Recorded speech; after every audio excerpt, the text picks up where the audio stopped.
तो बच्चों आज जो हम प्रैक्टिकल करेंगे that is about coordination of muscular activities. तो कोऑर्डिनेशन ऑफ मस्कुलर एक्टिविटीज़ में क्या होता है कि हमारे अलग अलग ग्रुप ऑफ मसल्स हेल्प करते हैं पर्टिकुलर एक्टिविटीज़ को परफॉर्म करने के लिए। तो इसके लिए हम अपर लिम्स को भी चेक करते हैं और लोअर लिम्स के भी टेस्ट करते हैं। तो जो मेन टेस्ट है हम आपसे आज वो डिस्कस करेंगे। तो कोऑर्डिनेशन का मतलब क्या होता है कि it refers to smooth interaction and cooperation of group of muscles in order to perform a definite motor task. कोई भी एक पर्टिकुलर मोटर एक्टिविटी करने के लिए हमारे ग्रुप ऑफ मसल जो हमारी हेल्प करते हैं उसको करने के लिए, तो वो हम इसके अंदर चेक करते हैं कोऑर्डिनेशन के अंदर। तो इसके अंदर जो बेसिकली कौन से पार्ट्स जो हैं प्ले करते हैं, that is coordination of movement depends on efferent impulses coming from the muscle and joint receptors। हमारे जो मसल्स हैं, हमारे जो जॉइंट्स हैं, वहाँ पे जो रिसेप्टर्स होते हैं वो हेल्प करते हैं। दूसरा integrity of dorsal column of the spinal cord, जो हमारी स्पाइनल कॉर्ड है उसके जो डोर्सल कॉलम है उनकी इंटीग्रिटी काम करती है। सेरिबेलम काम करता है हमारा जो ब्रेन है, और स्पाइनल कॉर्ड उसकी ट्रैक्स काम करती हैं, ठीक है, it's tracks and the muscle tone. और लास्ट में जो हेल्प करता है that is our muscle tone, जो हमारे मसल के अंदर टोन है वो हेल्प करती है। ओके, फिर एक और पर्टिकुलर पार्ट जो है इसमें रोल प्ले करता है दैट इज़ अवर विजन। हमारी विजन है बट वो इतना ज़्यादा मैटर नहीं करती, हम आंखें बंद करके भी कुछ हद तक एक्टिविटीज़ कर सकते हैं, ठीक है। इसके लिए हम वही चीज़ चेक करेंगे, ठीक है। Vision can control and direct a motor at to some extent, ठीक है। It is not concern with the coordination of muscular movements, ये कुछ हद तक हेल्प करती है। फिर इसके अंदर जो प्रॉब्लम हो सकती है that can be ataxia. Ataxia is a term of group of disorders that affect coordination, balance and speech, ठीक है। एटेक्सिया जो है जो हमारे डिसऑर्डर्स है मसल मतलब ग्रुप ऑफ मसल्स के जो हमारी कोऑर्डिनेशन को, बैलेंस को या स्पीच को डिसबैलेंस करते हैं, ओके। तो नेक्स्ट हम देखते हैं इसके लिए हम जो टेस्ट करेंगे, test for coordination upper limbs के लिए हम करेंगे। सबसे पहले हमारा टेस्ट है that is finger nose test. इसके लिए क्या करेंगे, हम पेशेंट को बोलेंगे कि एक साइड पे अपना हैंड को एक्सटेंड करो, आर्म को, ठीक है, और अपने नोज़ की टिप को टच करो, ठीक है, करके दिखाएंगे, ठीक है। हाँ, लेफ्ट साइड से फिंगर करो ऊपर, ठीक है। एक फिंगर को आपको साइड से आपने स्ट्रेट देखना है और अपने नोज़ को टच करना है, ठीक है। वो फिंगर को आप देख सकते हो, फिंगर को देख के फिर आप नोज़ को टच करो, इधर को घूम के लाइक दिस, ठीक है, इस तरह से, ठीक है। अभी दूसरे हाथ से भी करो, ठीक है।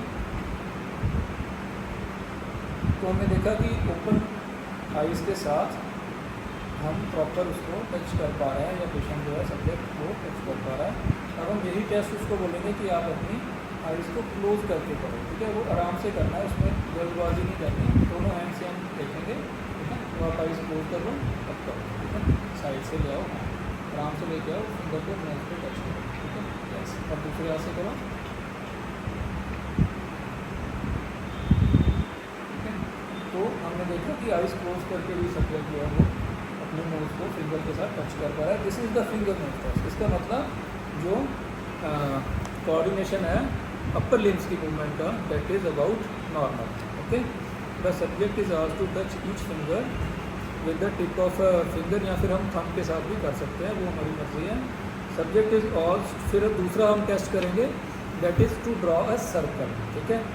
इससे भी हमारी जो है मूवमेंट टच होएंगे, ठीक है। आप सामने देखो, एक हवा में सर्कल ड्रॉ करो दोनों हाथों से, ठीक है। तो सर्कुलर एक्टिविटी तो बेसिकली आपके मसल्स, आपके शोल्डर के मसल भी चेक हो रहे हैं और साथ में आपकी कोऑर्डिनेशन भी चेक हो रही है कि वो सर्कल पूरा बना पा रहा है पेशेंट या नहीं, ओके। अगर उसके मोटर एक्टिविटी में या कोई प्रॉब्लम होएगी तो वो पूरा कंप्लीट सर्कल नहीं कर पाएगा, ओके। इसी तरह दूसरे हाथ से बोलेंगे, ठीक है, लाइक दिस, तो वो आप एयर में सर्कल प्रॉपर बना पाएगा। ये हो गया सेकंड टेस्ट। फिर आ गया third test. Subject is asked to make fist, flex the forearm to right angles, tuck the elbow to his sides, and then to alternately pronate and supinate his forearms rapidly as possible, ठीक है। इसके लिए कुछ और activities हैं, हम क्या कहेंगे एक तो है कि हम उसको बोलेंगे आप फिस्ट क्लोज करो, ठीक है, फिस्ट बनाने के लिए दोनों हाथों से ओपन करो फिर फिस्ट क्लोज करो, ठीक है। एक तो ये एक्टिविटी हो गई है। फिर हम दूसरा बोलेंगे that is tuck the elbow to his side, ठीक है, अपने एल्बो को साइड पे लेके जाओ, ठीक है, अपने फिंगर को, ठीक है, एक ये मूवमेंट होगी दोनों साइड पे, ठीक है। तो पेशेंट ये वाली मूवमेंट भी कर पा रहा है। फिर हम बोलेंगे कि अपने हैंड्स को स्ट्रेट करो, ठीक है, सुपिनेशन और प्रोनेशन करो, ठीक है, इसको रैपिडली करो, ठीक है। तो कंटिन्यूस प्रॉपर पेशेंट कर पा रहा है। ये मूवमेंट से भी हमें पता चल रहा है कि मस्कुलर जो कोऑर्डिनेशन है दैट इज़ अबाउट नॉर्मल, ठीक है। अगर इसके अंदर कोई पेन है या हम आपके शोल्डर में कोई प्रॉब्लम है, कोई मसल नहीं काम कर रहा, तो आपको प्रोनेशन में या सुपिनेशन में दिक्कत हो सकती है, ठीक है। नेक्स्ट हम करेंगे तो इसके अंदर क्या आएगा, अगर ये नहीं कर पा रहा, ये नॉर्मल रूटीन मूवमेंट्स हैं जो हम रूटीन अपने डेली प्रैक्टिस में करते हैं या हम कुछ भी वर्क करने के लिए, इसको हम बोलते हैं डिस्डायडोकोकाइनेसिया। अगर ये नहीं कर पा रहा, it is an important sign of cerebellar disease. अगर सेरिबेलम के अंदर ब्रेन में कोई डिजीज़ है तो उसके कारण ये हमारी मूवमेंट्स में प्रॉब्लम आ सकती है, ओके। या फिर ये मूवमेंट्स स्लो हो सकती हैं, क्लमजी हो सकती हैं, या पेशेंट ये बिल्कुल ही नहीं कैरी कर पाएगा मूवमेंट्स को, ठीक है। फिर हम पेशेंट से पूछ सकते हैं कि आपको क्लोथ्स चेंज करते हुए या आपको कोई सामान उठाते हुए, ठीक है, लाइक दिस पेन, हम कोई भी पर्टिकुलर ऑब्जेक्ट पेशेंट को बोल सकते हैं कि इसको पिक करके बताओ, ठीक है, इसको उठाओ, ठीक है, अब रखो, तो दूसरे हाथ से करो, ठीक है। कोई भी चीज़ उठा के रखने में कोई दिक्कत आ रही है, ये हम वर्बली भी पूछ सकते हैं। अगर हमारे पास क्लिनिक पे कोई इंस्ट्रूमेंट नहीं है, वर्बली पूछ सकते हैं, या हम उसको कोई पेन या पिन, ठीक है, स्मॉल पिन्स भी हम बोल सकते हैं जो फाइन मूवमेंट्स आपकी चेक हो जाएंगे इसके अंदर। तो इस तरह की मूवमेंट्स हम पेशेंट को करने को बोल सकते हैं। तो इससे हमारे अपर लिम्स के टेस्ट हो जाएंगे, ओके। फिर जैसे हम पूछ सकते हैं कि आप कोई पर्टिकुलर बुक उठाते हो या कोई सामान उठाते हो, आपको कोई दिक्कत तो नहीं आती, तो इससे हमें मस्कुलर कोऑर्डिनेशन का पता चलता है। ये हमने अपर लिम्स में चेक किया। अब लोअर लिम्ब को चेक करने के लिए हम क्या बोलेंगे, हम पेशेंट को बोलेंगे कि आप खड़े हो जाओ और एक स्ट्रेट लाइन में चलो, ठीक है। पहले हम उनको बोलेंगे कि आप आगे को जाओ, फिर हम बोलेंगे कि वो पीछे को जाओ, ठीक है। फिर हम टेंडम वॉकिंग भी करके दिखाएंगे पेशेंट को, ठीक है। आप उस तरफ से आ जाओ बच्चे, तो आप वहाँ पे आ जाओ, वीडियो को बनाओ, खड़े हो जाओ, ठीक है, आराम से, ठीक है। रास्ते में कोई पीछे लग जाओ,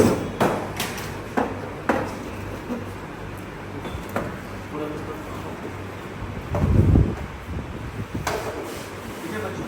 ये वाली जो स्ट्रेट लाइन है आपने इसके अलॉन्ग चलना है, ठीक है, और फिर वहाँ से वापस आना है। पहले आप नॉर्मल चलोगे,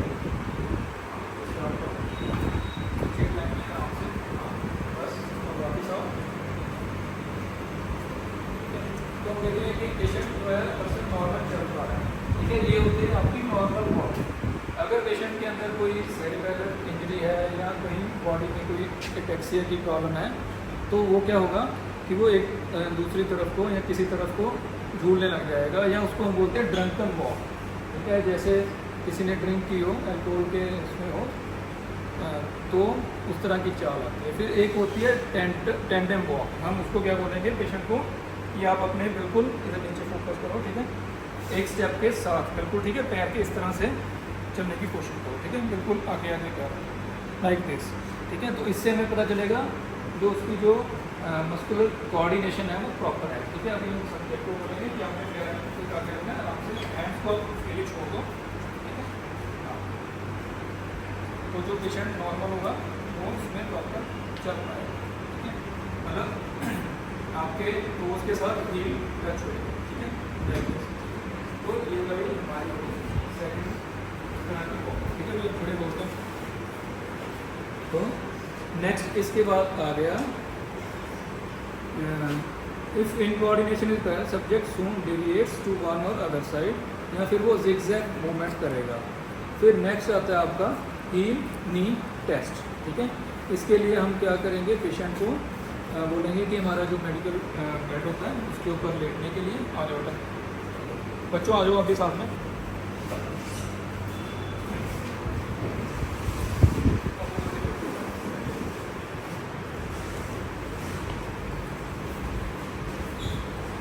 बुक उठा लो बच्चे, बुक ले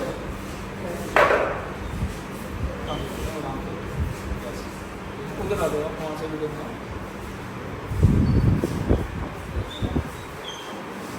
तो ये वाला जो टेस्ट है बच्चों, इसका नाम है हील नी टेस्ट।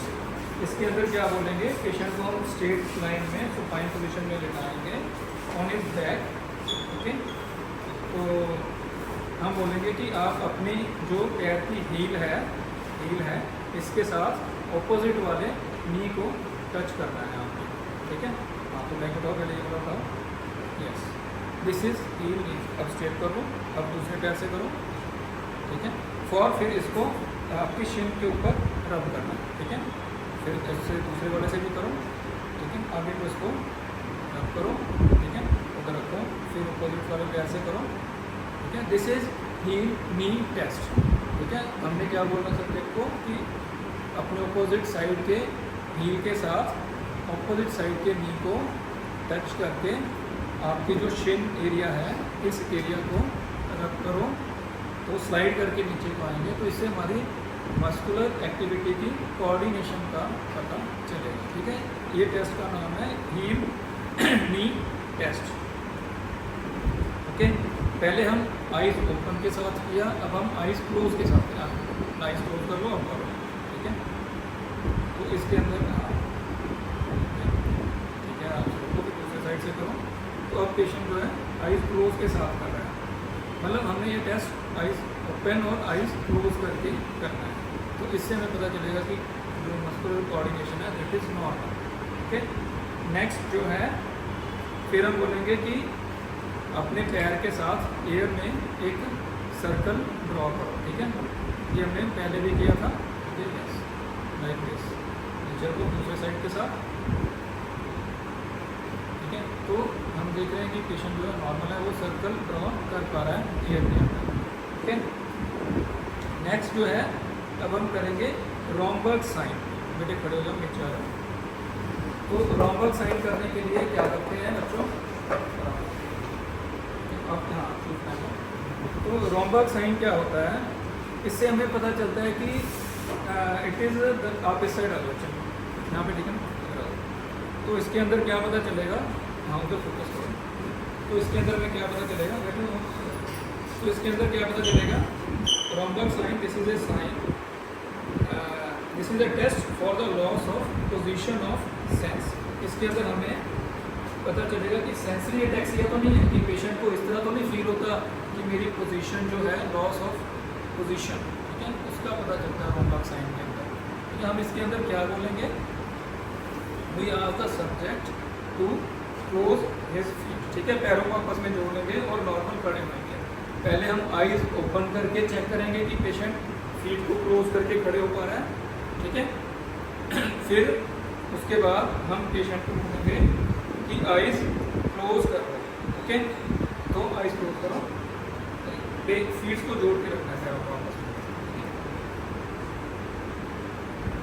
ठीक है। तो हम देख रहे हैं कि वो नॉर्मल है, थोड़ी देर अपने आप को खड़े कर पा रहे हैं, ठीक है, आईज क्लोज करने के बाद, ठीक है। अगर रोम्बर्ग साइन पॉजिटिव होगा तो हम आईज क्लोज करेगा पेशेंट को, वो इस तरह से इधर उधर घूमने लग जाएगा।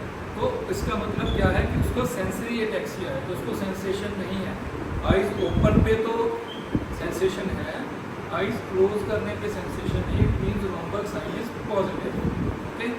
अब इसके अंदर अगर सेरिबेलम में रीजन कोई लीजन है, आपके ब्रेन के अंदर कोई प्रॉब्लम है, तो पेशेंट पैरों को जोड़ने के बाद आईज क्लोज कर ओपन करके भी स्वे करता रहेगा, that is swaying in the air, इधर उधर घूमता रहेगा। तो इसका मतलब सेंसरी एटैक्सिया है। ये क्यों होता है, lesion of the dorsal column of the cord and dorsal roots, जैसे कि एक बीमारी है टेल डोर्सालिस, उसके अंदर ये साइन कॉमन होता है, ठीक है। ये आपको क्वेश्चन भी आ सकता है कि कौन सी बीमारी में रोम्बर्ग साइन पॉजिटिव आता है, that is in the tail dorsalis, okay. तो ये बच्चों कुछ कॉमन टेस्ट हैं जो हमने किए हमारे अपर लिम्स और लोअर लिम्स को मस्कुलर कोऑर्डिनेशन को चेक करने के लिए, ठीक है। Thank you.